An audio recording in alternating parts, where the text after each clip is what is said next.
அன்னைக்கு நைட்டு சரியா 12 மணி இருக்கும். ஊரே அடங்கிப் போய் அமைதியா இருந்துச்சு.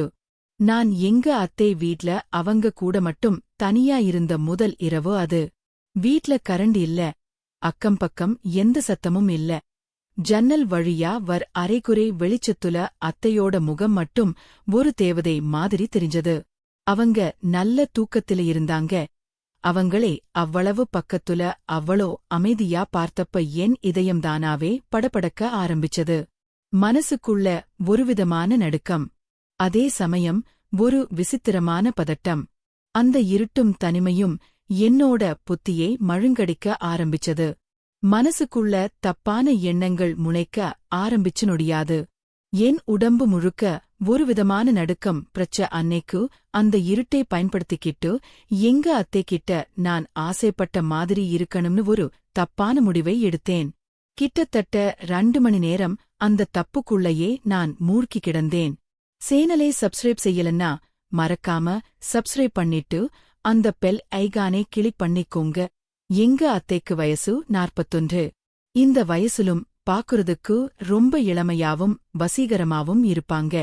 அவங்களுக்கு கல்யாணமானதுல இருந்தே அவங்க கணவர் வேலைக்காக வெளிநாட்டில்தான் இருக்கார். அவங்க ஒரே பையன் வெளியில ஹாஸ்டல்ல படிச்சிட்டு இருக்கான். அதுக்கப்புறம் இந்த வீட்ல அத்தை தனியாதான் வாழ்ந்துட்டு வராங்க. அவங்களுக்கு அடிக்கடி சின்ன சின்ன விஷயத்துக்கு கூட கோபம் வரும். அந்த நேரத்துல எங்க அம்மாவை கூப்பிட்டு புலம்புவாங்க. எனக்கு எங்க அம்மா பண்ற அட்வைஸ் பிடிக்காது. அதனால எப்பெல்லாம் வாய்ப்பு கிடைக்குதோ அப்பெல்லாம் அத்தை வீட்டுக்கு ஓடி வந்துருவேன். அன்னைக்கும் அதே மாதிரிதான்.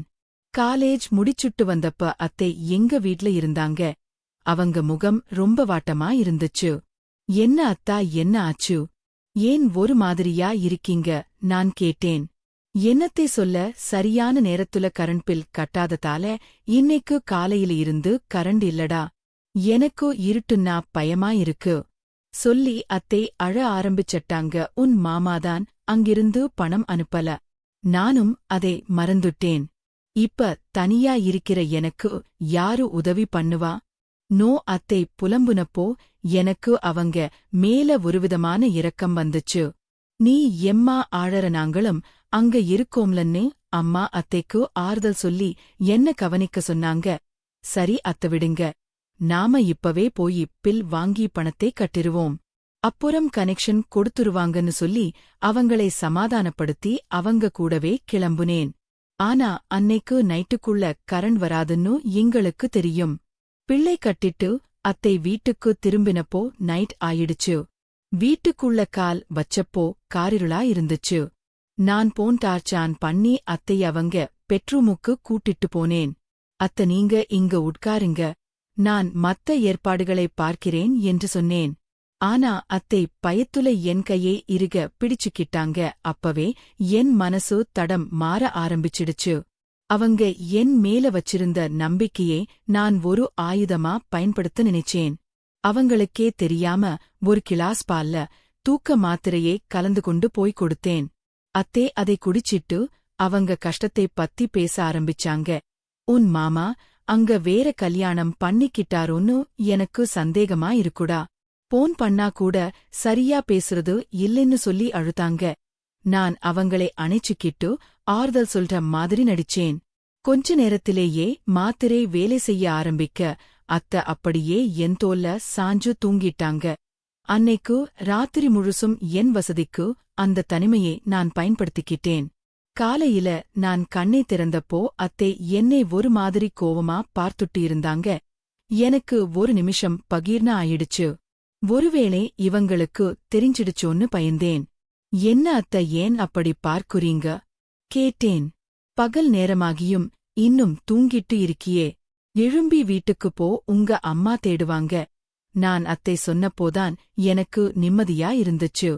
அவங்களுக்கு எதுவும் தெரியல. அதுக்கப்புறம் 2 நாள் நான் அத்தை வீட்டுக்கு போகல. ஆனா மனசு முழுக்க அத்தையோட நினைப்பாவே இருந்துச்சு. எப்படியாவது மறுபடியும் அங்க போகணும்னு காத்துட்டு இருந்தேன். அன்னைக்கு ஈவினிங் அம்மா பன்னீர் கிரேவி செஞ்சாங்க. அத்தைக்கு பன்னீர்னா ரொம்ப பிடிக்கும். அம்மா அத்தைக்கு இதை நான் கொண்டு போய் கொடுத்துட்டு வரேன் என்று சொன்னேன். அம்மாவும் சரின்னு சொல்லி பேக் பண்ணி கொடுத்தாங்க. அத்தை வீட்டுக்கு திரும்பினப்போ அவங்க சந்தோஷமா என்னை வரவேத்தாங்க. நாங்க 2 பேரும் சேர்ந்து லூடோ விளையாடினோம். நைட்டு அங்கேயே தங்குறதுக்காக அம்மாவை கூப்பிட்டு போய் சொன்னேன். அன்னைக்கும் பழைய மாதிரியே பால்ல கலந்து அத்தைக்கு கொடுத்துட்டேன். அத்தை தூங்குனதுக்கு அப்புறம் என் வேலையே ஆரம்பிச்சேன். இப்படியே நாட்கள் போச்சு. அத்தைக்கு என் மேல துளிக்கூட சந்தேகம் வரல. எல்லாருக்கும் உன்ன மாதிரி ஒரு மருமகன் கிடைக்கணும்டான்னு அவங்க சொன்னப்ப மனசுக்குள்ள கேவலமா சிரிச்சுக்கிட்டேன். ஆனா இந்த சுகம் என்னை இன்னும் மோசமா மாத்துச்சு. மெல்ல மெல்ல என் காலேஜ் நண்பர்களையும் அத்தை வீட்டுக்கு கூட்டிட்டு வர ஆரம்பிச்சேன். அவங்க கிட்ட அத்தையை பத்தி தப்பா சொல்லி நைட் பார்ட்டி பண்ணலாம்னு கூட்டிட்டு வருவேன். அத்தை தூங்குனதுக்கு அப்புறம் நாங்க அங்க மது அருந்துறதும் தப்பான காரியங்கள்ல ஈடுபடுறதுமா இருந்தோம். உண்மை வெளிச்சத்துக்கு வருது. ஆனா உண்மை எப்பவும் மறைஞ்சிருக்காது இல்லையா? ஒரு நாள் நைட்டு பக்கத்து வீட்டுக்காரங்க அத்தை வீட்டு ஜன்னல் வழியா நாங்க பண்ற கூத்தை பார்த்துட்டாங்க. அவங்க அத்தை கிட்ட ஏதோ சொல்லி இருக்காங்க. ஒரு நாள் ஈவினிங் நான் பால் கொண்டு போனப்போ அத்தை முகம் ரொம்ப இறுக்கமா இருந்துச்சு. ஏண்டா இந்த நாட்களா எனக்கு ஏதோ விசித்திரமாயிருக்கு. நெய்ட்பால் குடிச்சாலே எனக்கு தெரியாம நான் ஆழ்ந்த தூக்கத்துக்கு போயிடுறேன். அது ஏன்னு தெரியலன்னு சொன்னாங்க. எனக்கு வேர்க்க ஆரம்பிச்சிடுச்சு. ஆனாலும் சமாளிச்சு உங்களுக்கு உடம்பு முடியல அதான் அப்படி தோணுதுன்னு போய் சொன்னேன். ஒரு நாள் நைட்டு எதிர்பாராத விதமா அத்த சந்தேகப்பட்டு நான் கொடுத்த பாலை குடிக்காம இருந்தாங்க. நான் என் நண்பர்களோட ரூம்ல இருந்து வெளிய வர்த்த அத்த பார்த்துட்டாங்க. அவங்க கண்ணுல அதிர்ச்சியும் அருவருப்பும் தெரிஞ்சது. என் நண்பர்கள் உடனே அங்கிருந்து ஓடிட்டாங்க. அத்தா என் சட்டையை பிடிச்சு உழுக்குனாங்க. என்னடா பண்ணிட்டு இருக்கீங்க இங்க? நீ என் மருமகனா இல்ல மிருகமா? உன் அம்மாவையும் அப்பாவையும் நினைச்சு பார்த்தியா? உன்னை படிக்க வைக்க அவங்க எவ்வளவு கஷ்டப்படுறாங்க. நீ இப்படி ஒரு கேவலமான வேலையே என் வீட்லயா பண்ணுவ? கத்தி அழுதாங்க. அம்மா கிட்ட எதுவும் சொல்லிடாதீங்க அத்த ப்ளீஸ்னு அவங்க கால்ல விழுந்தேன். அத்தா அன்னைக்கு சொன்ன வார்த்தைகள் என் காதுல இன்னும் ஒலிச்சிட்டு இருக்கு. உன் சொந்த அத்தையையே மாத்திரை கொடுத்து தூங்க வச்சு ஏமாத்துற நீ. நாளைக்கு உன் அம்மாவையே ஏமாத்துவிடா. நீ இங்க இருந்து வெளிய போ. இனி என் முகத்திலேயே முழிக்காதன்னு சொல்லி துரத்திட்டாங்க. அன்னைக்கு நைட்டே நான் வீட்டுக்கு ஓடி வந்துட்டேன்.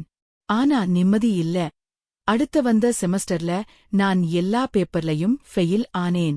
அப்பாவும் அம்மாவும் உடைஞ்சு போயிட்டாங்க. என் நண்பர்கள் என்னை ஒரு போதைக்கு அடிமையாக்கினதும் நான் செஞ்ச எல்லா தப்புக்களும் என் கண்ணு முன்னாடி வந்து நின்னுச்சு. மெல்ல மெல்ல அந்த தப்பான நண்பர்களை விட்டு விலகினேன். அத்தா என் மேல இருந்த பாசத்துல அந்த உண்மையை எங்க வீட்ல சொல்லல. ஆனா நான் செஞ்ச துரோகம் என் மனசே உறுத்திக்கிட்டே இருந்துச்சு. இப்ப நான் எல்லா தப்புக்களையும் விட்டுட்டு என் படிப்புல மட்டும் கவனம் செலுத்திட்டு நண்பர்களே, இளமை வேகத்தில நாம செய்யற சின்ன தப்பு நம்ம மொத்த வாழ்க்கையையும் நம்ம மேல நம்பிக்கை வச்சிருக்கிறவங்களோட மானத்தையும் அழிச்சிடும். சுதந்திரம் கிடைக்குதுங்கிறதுக்காக அதை தப்பா பயன்படுத்தாதீங்க. பெத்தவங்களுக்கு தெரியாம நீங்க செய்யற ஒவ்வொரு காரியமும் ஒரு நாள் வெளிச்சத்துக்கு வரும். அன்னைக்கு உங்க தலையில நீங்களே மண்ணை அள்ளி போட்டுக்க வேண்டிய நிலைமை வரும். ஜாக்கிரதையா இருங்க. இந்த கதை உங்களுக்கு பிடிச்சிருந்தா கமெண்ட்ல ஒரு ப்ளூ கலர் ஹார்ட் போட்டுட்டு போங்க. சப்ஸ்கிரைப் பண்ணாதவங்க சப்ஸ்கிரைப் பண்ணிட்டு அந்த பெல் ஐகானை கிளிக் பண்ணிக்கோங்க. வேறொரு சுவாரஸ்யமான கதையில உங்களை சந்திக்கும் வரை உங்களிடமிருந்து விடைபெறுவது உங்கள் கனிமொழி.